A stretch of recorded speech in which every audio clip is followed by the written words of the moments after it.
Hi, it's Dustin Lanier. Thanks for listening.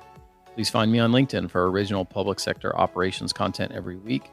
And please reach out to me if I and my team of procurement professionals at Civic Initiatives can help you be a public procurement change agent.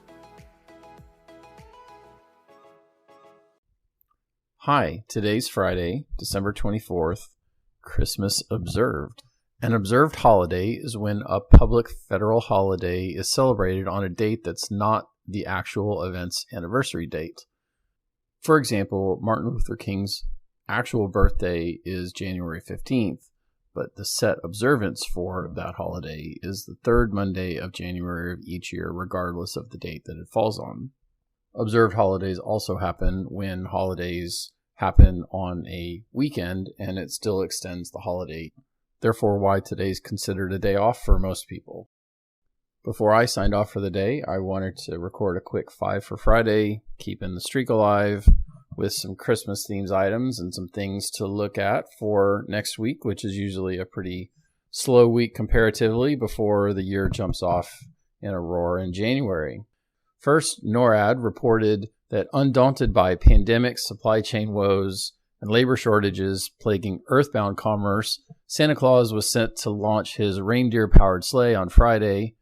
And this is a piece that NORAD has been doing since 1955 when they started tracking Santa when a Colorado Springs newspaper misprinted the telephone number of a department store for youngsters to call in and speak to Santa, and then mistakenly listed the number for what was then called the Continental Air Defense Command. An on-duty officer took the call and assured the children that Santa knew of their wish list. The annual tradition has continued for 66 years, becoming part of NORAD's ongoing mission. NORAD, of course, is the North American Aerospace Defense Command. Secondly, I wanted to give a shout out to Victor Lemur and the ongoing quality coming out of Radio NIGP. They have interviews with procurement pioneers and discussing the changes that they've seen in procurement over the years, and if they could do it all over again, why? Including a variety of recipients of recognition from NIGP over the years, textbook authors, NIGP chapter founders, so a good piece of information.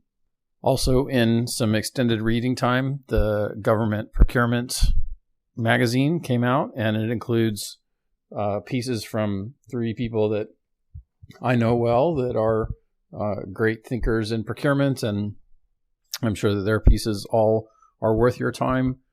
Tammy Rhymes had an extended piece. David Yarkin, fresh off of his funding round, continues to find time to write.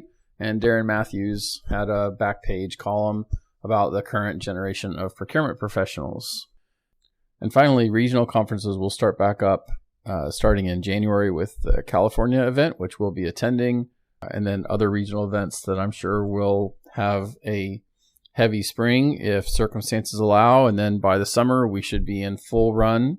There are 2 of the large conferences that have open call for presentations, the NIGP conference and the NAEP conference. So depending on whether you fall into one of those camps, those are things where you can spend your light week next week cleaning up some of your presentation abstracts and getting them out for some consideration. I mentioned earlier in the week that we'll be off of new content until the first week of January, just trying to do some catch up and end of year closeout and take advantage of a small amount of downtime ourselves for what looks to be a heavy time coming back into January. So with that, I wish you Happy holidays and Merry Christmas, and thanks for tuning in.